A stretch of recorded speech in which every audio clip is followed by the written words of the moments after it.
ತಡವಾಗಿ ಬರಲಿಕ್ಕೆ ಸಮಯ ಅನಿಸುತ್ತದೆ. ಯಾಕೆಂದರೆ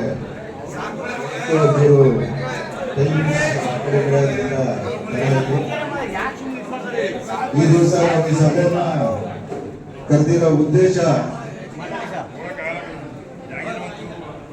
ಏನು, ವಿರೋಧ ಪಕ್ಷಗಳು ಬಿಜೆಪಿ ಮತ್ತು JDS ಜನರಿಂದ ಆಯ್ಕೆಯಾಗಿರುವಂತಹ ಒಂದು ಸರ್ಕಾರವನ್ನ ಇಲ್ಲ ಸಲ್ಲದ ಭ್ರಷ್ಟಾಚಾರದ ಆರೋಪವನ್ನ ಹೊರಿಸಿ ಮಾನ್ಯ ನಮ್ಮ ನಾಯಕರಾದಂಥ ಸಿದ್ದರಾಮಯ್ಯ ಸಾಹೇಬ್ರನ್ನ ಅಧಿಕಾರದಿಂದ ಕೆಳಗಿಳಿಸಬೇಕು ಅಂತ ಏನು ಒಂದು ಹುನ್ನಾರವನ್ನ ಮಾಡ್ತಾ ಇದ್ದಾರೆ. ಅವರ ವಿರುದ್ಧವಾಗಿ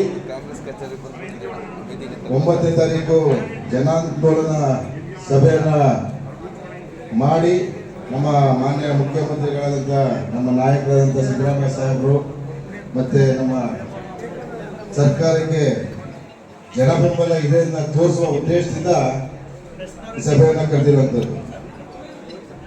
ತಮಗೆಲ್ಲ ತಿಳಿದಿರುವ ಹಾಗೆ ಏನು ಒಂದು ಮಾನ್ಯ ಮುಖ್ಯಮಂತ್ರಿಗಳ ಮೇಲೆ ಒಂದು ವಾಲ್ಮೀಕಿ ನಿಗಮದ್ದು ಮತ್ತೆ ಮೂಢ ಹಗರಣವನ್ನ ಅವರ ತಲೆಗೆ ಕಟ್ಟುವ ಪ್ರಯತ್ನವನ್ನ ವಿಶೇಷವಾಗಿ ಕೇಂದ್ರ ಸರ್ಕಾರದಲ್ಲಿರುವಂತಹ ಬಿಜೆಪಿ ಸರ್ಕಾರ ಬೇರೆ ಸಂಸ್ಥೆಗಳನ್ನ ಅಂದ್ರೆ ಇಡಿ ಅವ್ರ ಮುಖಾಂತರ ಮಾನ್ಯ ಸಿದ್ದರಾಮಯ್ಯವ್ರನ್ನ ಕೆಳಗಿಳಿಸಬೇಕು ಅಂತ ಅವರು ಒಂದು ಹುನ್ನಾರವನ್ನ ಮಾಡ್ತಾ ಇದ್ದಾರೆ. ಯಾಕೆಂದ್ರೆ ಮೂಢ ಏನು ಸೈಟ್ಗಳನ್ನ ಪಡೆದಿದ್ದಾರೆ, ಅದು ಬಿಜೆಪಿ ಅವಧಿಯಲ್ಲಿ ನಡೆದಂತ ಕೊಟ್ಟಂತ ಸೈಟ್ ಅದು. ಆಗ ಮಾನ್ಯ ಮುಖ್ಯಮಂತ್ರಿಗಳು ಸಿದ್ದರಾಮಯ್ಯ ಮುಖ್ಯಮಂತ್ರಿಗಳು ಆಗಿರಲಿಲ್ಲ. ಏನು ಅವರು ಜಮೀನ ಕಳ್ಕೊಂಡ ಮೇಲೆ ಅವರ ಧರ್ಮಪತ್ನಿಯವರು ಅವರ ಬದಲಿ ನಿವೇಶನ ಬದಲಿ ಸೈಟ್ನ ಕೊಟ್ಟಂಥದ್ದು. ಹಾಗೆ ವಾಲ್ಮೀಕಿ ಹಗರಣದಲ್ಲೂ ಕೂಡ ಮಾನ್ಯ ಮುಖ್ಯಮಂತ್ರಿಗಳು ನೇರವಾಗಿ ಹೇಳ್ತಾ ಇದ್ದಾರೆ, ನಮಗೂ ಹಣಕಾಸು ಇಲಾಖೆಗೆ ಒಂದು ಸಂಬಂಧ ಇಲ್ಲ, ಅಲ್ಲಿ ಇಲಾಖೆಯಲ್ಲಿ ನಡೆದಿರುವಂತಹ ಒಂದು ಭ್ರಷ್ಟಾಚಾರದ ಬಗ್ಗೆ ತನಿಖೆಯನ್ನ ಮಾಡ್ತೀವಿ ಅಂತ ಹೇಳಿ SITಗೆ ವಹಿಸಿದ್ದಾರೆ. ಅವರು ಕೂಡ ತನಿಖೆಯನ್ನ ಮಾಡಿ ವರದಿಯನ್ನ ಕೊಟ್ಟಿದ್ದಾರೆ. ಯಾರೇ ತಪ್ಪು ಮಾಡಿದ್ರು ಕೂಡ ಅವ್ರಿಗೆ ಶಿಕ್ಷೆಯನ್ನ ಕೊಡಿಸ್ತೀವಿ ಅನ್ನೋ ಭರವಸೆಯನ್ನ ಕೊಟ್ಟಿದ್ರು ಕೂಡ ಇದೊಂದು ವಿಷಯವನ್ನು ಇಟ್ಕೊಂಡು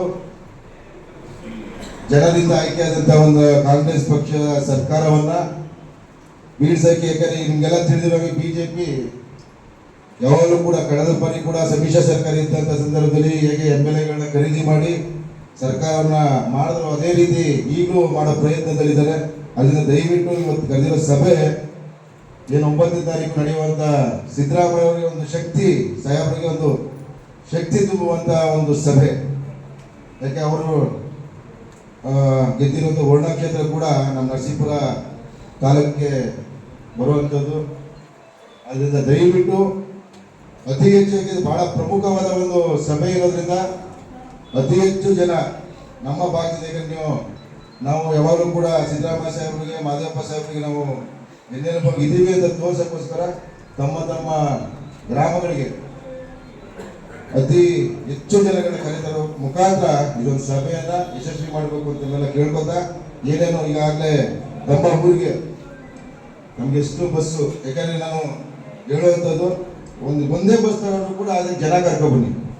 ನೀವು 5 ತಗೊಂಡು 10 ಜನ ಕರ್ಕೊಬರೋ ಬದಲು ಒಂದನ್ನೇ ತಗೊಂಡು ಎಷ್ಟಾಗತ್ತಷ್ಟು ನಾವೇನು ಹಿಂಸೆ ಮಾಡಕ್ ಹೋಗಲ್ಲ. ಯಾಕಂದ್ರೆ 10-20 ಜನ ಬಂದ್ರೆ ಸುಮ್ಮನೆ ಅದು ಕೊಡುವಂತ ಖರ್ಚು ಸುಮ್ಮನೆ ವೆಚ್ಚ ವೇಸ್ಟ್ ಆಗೋದ್ರಿಂದ ದಯವಿಟ್ಟು ನಿಮ್ಮಲ್ಲಿ ನಿಮ್ಮ 10 ಬಸ್ ಆಗುತ್ತೋ, 1 ಆಗುತ್ತೋ, 2 ಆಗುತ್ತೋ ನೀವುಗಳು ಕೂತ್ಕೊಂಡು ಚರ್ಚೆ ಮಾಡಿದ್ರೆ ಅಂತ ಭಾವಿಸ್ತೇನೆ.